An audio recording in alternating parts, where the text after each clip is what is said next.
Le soleil n'était pas encore tout à fait levé lorsque le baron Philippe de Valois signa les papiers qui faisaient de lui le propriétaire légal de Marie. Il paya 35 000 francs, une fortune considérable, mais pas autant qu'il s'y attendait. La raison était simple.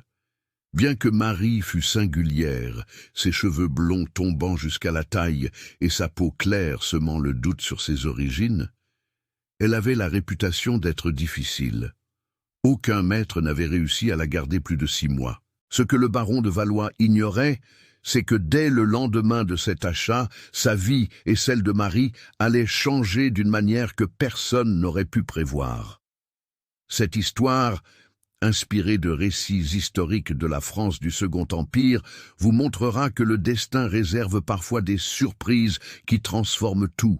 Abonnez-vous à la chaîne Racines de la Servitude et dites-moi dans les commentaires de quelle ville et de quelle région vous nous regardez. Nous étions en mars 1859, dans la région de Bordeaux, lorsque le baron de Valois, un homme de 45 ans, veuf depuis 3 ans et père de 2 enfants adultes, décida d'acheter une servante pour administrer la maison de maître de son grand domaine viticole.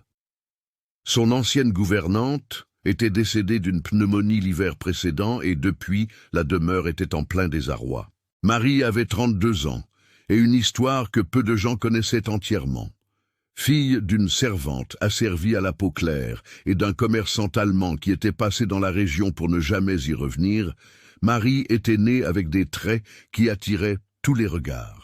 Des cheveux blonds naturels et ondulés qui poussaient rapidement jusqu'à sa taille, des yeux verts de gris et une peau claire parsemée de légères taches de rousseur. Beaucoup doutaient qu'elle fût réellement une servante, mais les papiers ne mentaient pas. Sa mère était asservie, elle l'était donc aussi. Le problème de Marie n'était pas son apparence, mais sa langue bien pendue et son refus d'accepter les humiliations. Depuis son plus jeune âge, elle répondait quand elle jugeait quelque chose d'injuste. Elle remettait en question les ordres qu'elle considérait comme cruels. Elle défendait les autres serviteurs lorsqu'elle était témoin d'abus. Cela lui avait valu des coups de fouet, des séjours dans des cachots sombres et une réputation d'indomptable. Son dernier maître, un propriétaire terrien nommé Dubois, avait décidé de la vendre après que Marie l'eut confrontée publiquement, alors qu'il battait un jeune serviteur de 8 ans pour avoir fait tomber un plateau. « Monsieur, vous n'êtes qu'un lâche. Vous ne frappez que ceux qui ne peuvent pas se défendre », avait-elle lancé devant des invités. L'humiliation lui avait coûté 10 coups de fouet et une vente immédiate. Lorsque le baron de Valois la vit pour la première fois chez le marchand d'hommes, Marie se tenait la tête haute, le regard défiant, malgré les marques récentes des coups visibles sur ses bras. Le marchand, un homme maigre nommé Gauthier, fut honnête. « Monsieur le baron, je dois vous prévenir. Celle-ci est belle, elle travaille bien, mais elle a un sacré caractère. Elle n'accepte pas tout sans rien dire. Elle a déjà eu 6 maîtres en 10 ans. » Philippe de Valois observa Marie attentivement. Il vit non seulement sa beauté singulière, mais aussi quelque chose dans ses yeux. De la lassitude, oui, mais aussi une dignité qui refusait de mourir. « Combien ?» demanda-t-il simplement. « 35 000 francs. Vu son passif, c'est un prix juste. »« J'accepte. » Marie le regarda, surprise. La plupart des hommes voulaient en savoir plus, voulaient des garanties, voulaient la mettre à l'épreuve. Ce baron, lui, avait simplement payé et signé. Pendant le voyage d'une journée jusqu'au domaine, le baron ne parla pas beaucoup. Il chevauchait en tête, tandis que Marie était dans la charrette avec les provisions. Mais lorsqu'ils s'arrêtèrent pour déjeuner près d'un ruisseau, il prit enfin la parole. « On m'a dit que vous aviez la langue bien pendue. » Marie le dévisagea, décidant d'être honnête. « Oui, monsieur, on m'a souvent dit de me taire. Je n'y suis jamais parvenu face à l'injustice. Et cela vous a valu des coups de fouet. » En effet, il hocha la tête pensif. « Sur mon domaine, le travail sera rude. Gérer la maison, superviser les repas, veiller à ce que tout fonctionne. Ce sera épuisant, mais je ne tolère pas la cruauté gratuite. Si vous travaillez bien, vous n'aurez aucun problème avec moi. Si vous voyez quelque chose que vous jugez injuste, vous pouvez me le dire directement, en privé, pas devant les autres. En êtes-vous capable ? Marie cligna des yeux surprise. « J'en suis capable. Alors, nous avons un accord. » Ils arrivèrent au domaine à la tombée de la nuit. La propriété était vaste, bien entretenue, avec une maison de maître, une imposante bâtisse de 2 étages. Le baron présenta Marie à ses enfants.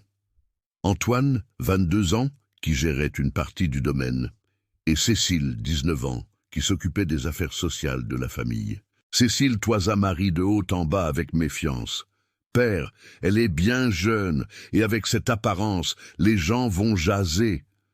Laissez-les jaser. Nous avons besoin de quelqu'un de compétent. Cette maison est un chaos. » Antoine fut plus direct. « Père, combien l'avez-vous payé ?»« 35 000 francs. Vous auriez pu l'avoir pour moins cher. » « Je ne voulais pas moins cher, je voulais quelqu'un de compétent. » Marie fut conduite à la chambre qui serait la sienne, petite mais propre, à l'arrière de la maison. Marguerite, une servante âgée qui s'occupait du linge, lui montra les lieux. « La maison a besoin d'ordre depuis des mois. Le baron est un homme bon, mais depuis la mort de la baronne, il ne se soucie plus de ces choses. Les enfants essaient, mais ils ne savent pas s'y prendre. Si vous savez vraiment gérer une maison, vous aurez du travail, mais aussi du respect. » Marie commença dès le lendemain. Elle se réveilla avant l'aube, évalua la situation et se mit au travail. Et c'est là que le pire arriva. Vers 10 heures du matin, alors que Marie organisait le garde-manger, elle entendit des cris venant de la cour. Elle courut à la fenêtre et vit Antoine, le fils du baron, fouettant violemment un homme attaché à un poteau. L'homme hurlait de douleur. « Fainéant, je t'avais dit de nettoyer les outils, tu les as laissés rouiller. » Marie sentit la colère monter en elle. Elle se souvint de la promesse faite au baron, en privé, avait-il dit. Mais l'homme souffrait maintenant. Elle ne pouvait pas attendre. Elle sortit de la maison en courant. « Arrêtez !» cria-t-elle, s'interposant entre Antoine et l'homme attaché. Antoine se figea, le fouet en l'air, les yeux écarquillés de surprise et de fureur. « Hors de mon chemin ! Non, vous allez le tuer pour des outils rouillés. Ça ne te regarde pas, tu as été acheté hier. Hors de mon chemin. » Non. Plusieurs ouvriers s'étaient arrêtés pour regarder. Cécile apparut sur le perron de la maison, bouche bée. C'est alors que le baron de Valois sortit de l'écurie, attiré par les cris. Antoine vit son père et se sentit justifié.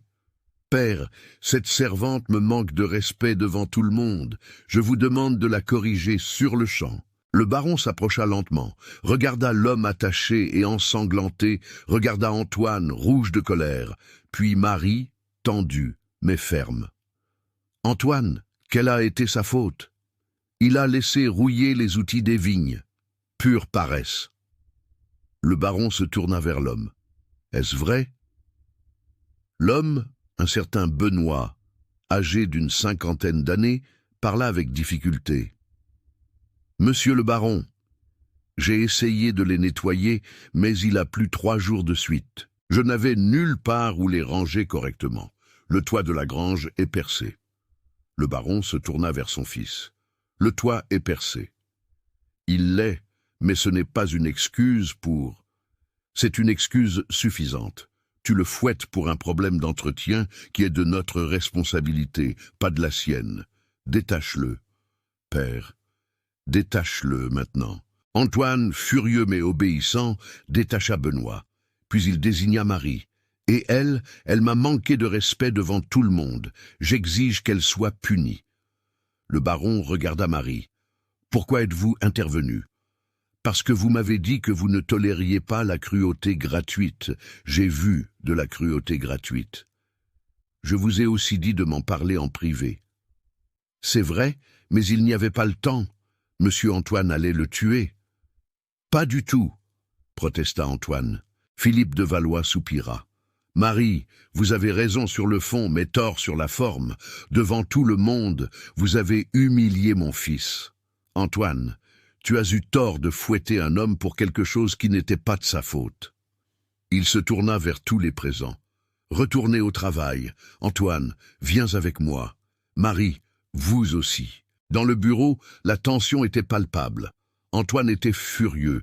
Marie se préparait au pire. Le baron s'adressa d'abord à son fils. « Antoine, Tu as 22 ans. Un jour, ce domaine sera à toi. Mais je ne peux pas le laisser entre les mains de quelqu'un qui ne sait pas faire la différence entre la discipline nécessaire et la cruauté gratuite. Benoît est l'un de nos meilleurs ouvriers depuis 20 ans, et tu l'as presque tué pour des outils rouillés, parce que tu n'as pas fait réparer le toit de la grange. Mais père, elle m'a coûté 35 000 francs. Tu crois que j'ai payé cette fortune pour la laisser se faire fouetter le deuxième jour ? Elle a fait ce qu'elle pensait juste. Elle a eu tort de me confronter publiquement, mais elle a eu raison de protéger Benoît. Il se tourna vers Marie. Vous avez été courageuse, mais imprudente. Vous aviez promis de me parler en privé des injustices. Vous ne l'avez pas fait. Pourquoi? Parce que monsieur Benoît saignait, monsieur, et il allait saigner davantage. Le baron garda un long silence, puis soupira. Très bien. Antoine, tu vas présenter tes excuses à Benoît et réparer le toit de la grange personnellement. Marie, vous vous souviendrez que si j'apprécie le courage, j'apprécie aussi l'intelligence. La prochaine fois, venez me chercher d'abord. Oui, monsieur. Antoine sortit, furieux. Marie s'apprêtait à le suivre, mais le baron la rappela. Marie, puis-je vous poser une question personnelle? Oui, monsieur. Pourquoi ne parvenez-vous pas à vous taire face à l'injustice? Vous savez que cela ne vous attire que des ennuis. Elle réfléchit avant de répondre. Ma mère a été fouettée à mort quand j'avais 15 ans. La raison? Elle avait demandé de l'eau par une journée de chaleur extrême. Son maître a considéré cela comme de l'insolence. Elle est morte pour avoir demandé de l'eau. Depuis, je ne peux plus me taire. Philippe de Valois sentit quelque chose se serrer dans sa poitrine. Je suis désolé. Vous n'avez pas à l'être, seulement à comprendre pourquoi je suis ainsi. Je comprends. Et Marie? Oui, merci d'avoir sauvé Benoît aujourd'hui. Elle cligna des yeux, surprise, puis hocha la tête et sortit. La nouvelle de la confrontation se répandit dans le domaine comme une traînée de poudre. La nouvelle servante blonde avait défié le fils du baron et s'en était sortie indemne. Plus que ça, le baron lui avait donné raison. Dans les jours qui suivirent, quelque chose changea. Marie travailla avec un dévouement impressionnant. La maison de maître fut bientôt parfaitement tenue. Repas à l'heure, linge propre, tout était organisé. Mais, plus encore, elle traitait tous les travailleurs avec respect. Elle apprenait leurs noms, s'enquérait de leur famille, aidait quand elle le pouvait. Le baron de Valois observait. Il voyait non seulement la compétence, mais l'humanité. Marie n'était pas seulement belle ou efficace, elle était profondément bonne. 2 semaines après l'incident, le baron la convoqua de nouveau dans son bureau. « Marie, je veux vous offrir quelque chose. »« Oui, monsieur. »« Votre liberté. » Elle se figea. « Quoi ? » ?»« Votre lettre d'affranchissement. Vous êtes libre. »« Mais vous m'avez acheté il y a seulement 2 semaines. Vous avez payé 35 000 francs. J'ai payé et j'ai réalisé que c'était le meilleur et le pire achat que j'ai jamais fait. Le meilleur parce que vous avez transformé cette maison. Le pire parce que j'ai acheté une personne qui n'aurait jamais dû être asservie. Vous méritez d'être libre. » Marie s'assit, les jambes flageolantes. « Je ne comprends pas. Vous êtes libre, mais j'ai une requête. Restez ici. Non comme servante, mais comme employée salariée. Je vous paierai un salaire juste. Vous aurez votre chambre, la nourriture et 200 francs par mois. Vous pourrez partir quand vous le voudrez, aller où vous voudrez, mais j'aimerais que vous restiez. Pourquoi? Parce que vous faites fonctionner cette maison, et parce que... » Il hésita. Parce que, après 3 ans de solitude, cette maison semble enfin revivre. Marie le regarda attentivement. Elle ne vit pas le baron, le maître, le propriétaire. Elle vit un homme seul qui essayait de faire ce qui était juste. « J'accepte de rester, mais pas pour le salaire. Je reste parce que vous êtes différents. » 6 mois passèrent. Marie, désormais libre, gérait le domaine avec une compétence qui impressionnait même Antoine, qui admettait à contre-cœur avoir eu tort. Cécile, d'abord méfiante, était devenue une amie proche. Et le baron? Le baron était en train de tomber amoureux. Il essaya de le nier. C'était inconvenant. Elle avait été sa servante, même si ce n'était que pour 2 semaines. Elle avait 13 ans de moins que lui. les gens jaseraient, mais le cœur n'obéit pas à la logique. Un soir, après un dîner particulièrement agréable, où Marie l'avait fait rire en racontant des anecdotes du domaine, le baron la fit venir dans la bibliothèque. « Marie, je dois vous dire quelque chose, et vous pourriez me congédier pour cela. » « Vous congédier? Vous êtes le propriétaire du domaine. Non, vous êtes libre. Vous pouvez partir quand vous le voulez. C'est pourquoi je dois être honnête. Je suis amoureux de vous. » Le silence fut long. « Je sais que c'est inconvenant. Je sais que j'ai été votre maître, même brièvement. Je sais que cela complique tout, mais je ne peux plus faire semblant. J'aime votre force, votre bonté, votre courage. J'aime la façon dont vous avez redonné vie à cette maison. Je vous aime. » Marie sentit les larmes lui monter aux yeux. « Philippe !» C'était la première fois qu'elle l'appelait par son prénom. « Quand vous m'avez acheté, j'ai pensé que vous seriez comme tous les autres, que j'aurais 6 mois de paix avant de faire quelque chose qui me vaudrait d'être vendu à nouveau. Mais vous avez été différent dès le premier jour. Vous m'avez donné un travail digne, puis la liberté, puis l'amitié. Et quelque part, au cours de ces 6 mois, je suis moi aussi tombée amoureuse de vous. Vraiment, vraiment. Mais j'avais peur de le dire, peur que vous pensiez que c'était de la gratitude et non de l'amour. Ce n'est pas de la gratitude, c'est un amour véritable. » Ils se marièrent 4 mois plus tard, lors d'une cérémonie qui scandalisa la moitié de la région et inspira l'autre. Cécile fut une marraine radieuse. Antoine, après une longue conversation avec son père, apporta également son soutien. Leur vie de couple fut heureuse, bien que non sans défis. Certains voisins coupèrent les ponts, mais d'autres, voyant leur bonheur sincère, les soutinrent. 1 an après le mariage, Marie donna naissance à des jumeaux, une fille aux cheveux blonds comme sa mère et un garçon aux cheveux sombres comme son père. Ils les appelèrent Sophie et Michel. Marie mit en place un projet personnel. Elle créa un programme sur le domaine où les travailleurs asservis pouvaient acheter leur liberté grâce à un travail supplémentaire rémunéré. Le baron de Valois, d'abord hésitant quant à l'impact économique, constata que des travailleurs libres et motivés produisaient plus que des serviteurs démotivés. En 5 ans, plus de 30 personnes achetèrent leur liberté. Beaucoup restèrent sur le domaine comme employés salariés. L'école que Marie créa pour les enfants des travailleurs devint une référence dans la région. Elle-même, qui avait appris à lire et à écrire avec des tuteurs après son mariage, enseignait aux enfants. Le baron de Valois vécut jusqu'à 72 ans. Ses dernières années furent remplies de joie, entouré de Marie, de leurs 4 enfants, les jumeaux plus 2 garçons qui suivirent, et de leurs 15 petits-enfants. Marie vécut jusqu'à 81 ans. Elle continua de diriger l'école et le programme d'affranchissement jusqu'à ses derniers jours. À sa mort, plus de 2000 personnes assistèrent à ses funérailles.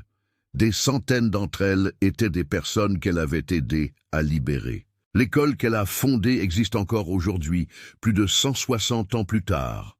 Dans le hall d'entrée, un immense portrait de Marie à 45 ans, cheveux blonds tressés, yeux verts de gris, regarde sereinement ceux qui entrent. En dessous, une plaque. La baronne Marie a prouvé que le courage peut changer un destin. Les descendants de Philippe et Marie se réunissent chaque année. Ils sont plus de 400 aujourd'hui. Ils racontent l'histoire de Marie, qui faillit être fouettée le 2e jour pour avoir défendu ce qui était juste. De Philippe, qui choisit la justice plutôt que l'orgueil. De leur amour et de l'héritage qu'ils ont bâti. Abonnez-vous à la chaîne Racines de la servitude pour plus d'histoires comme celle-ci. Cette histoire enseigne plusieurs leçons importantes. Premièrement, faire ce qui est juste a plus de valeur que de sauver les apparences. Marie a tout risqué pour défendre Benoît. Elle aurait pu être fouettée ou tuée, mais elle ne pouvait pas se taire face à l'injustice. Deuxièmement, le courage sans sagesse peut être dangereux. Marie avait raison de défendre Benoît, mais son approche impulsive aurait pu mal se terminer. Parfois, il faut allier courage et stratégie. Troisièmement, reconnaître ses erreurs est un signe de force. Le baron de Valois aurait pu soutenir aveuglément son fils, mais il a choisi la justice. Cela lui a coûté une confrontation avec Antoine, mais lui a enseigné une leçon précieuse. Quatrièmement, la vraie liberté n'est pas seulement juridique, elle est aussi économique. Marie a reçu sa lettre d'affranchissement, mais aussi un salaire et une opportunité. Cela a fait toute la différence. Cinquièmement, l'amour véritable naît du respect mutuel. Philippe et Marie ne sont pas tombés amoureux de leurs apparences, mais de leur caractère. Il a respecté son courage, elle a respecté sa justice. Sixièmement, utiliser une position privilégiée pour élever les autres. Marie, en devenant baronne, n'a pas oublié ses origines. Elle a créé des programmes pour libérer les autres, éduquer les enfants, transformer le système qui l'avait asservi. Septièmement, le pire jour peut être le début du meilleur avenir. Le jour qui aurait dû être le pire pour Marie, lorsqu'elle a défié Antoine et a failli être punie, fut le jour qui a tout changé. C'est là que le baron a vu sa vraie nature. L'histoire de Marie n'est pas celle d'une servante blonde qui a été achetée. C'est l'histoire d'une femme courageuse qui a refusé d'accepter l'injustice, même quand cela la mettait en danger. D'un homme qui a choisi de faire ce qui était juste plutôt que ce qui était facile. D'un amour né du respect et de l'admiration sincère. Aujourd'hui, plus de 160 ans plus tard, l'école de la baronne Marie continue de fonctionner. Des centaines d'enfants y étudient chaque année, et chacun d'eux apprend l'histoire de Marie, la femme qui a tout risqué pour défendre ce qui est juste, qui a transformé un destin cruel en un héritage magnifique. Et cette histoire se répète chaque fois que quelqu'un choisit de défendre le bien, même quand c'est difficile. Chaque fois que quelqu'un utilise ses privilèges pour élever les autres. Chaque fois que l'amour triomphe des préjugés. Marie et Philippe ont prouvé que les traits physiques peuvent attirer l'attention au début, mais que c'est le caractère qui conquiert les cœurs et transforme les vies. Que 35 000 francs peuvent acheter du travail, mais que seule la justice et l'amour véritable bâtissent des héritages. Et que parfois, le pire jour de notre vie est le premier pas vers le meilleur avenir que nous puissions imaginer. Qu'auriez-vous fait à la place de Marie ? Auriez-vous tout risqué pour défendre un inconnu? Dites-le moi dans les commentaires et n'oubliez pas de vous abonner à la chaîne Racines de la Servitude pour plus d'histoires inspirantes comme celle-ci.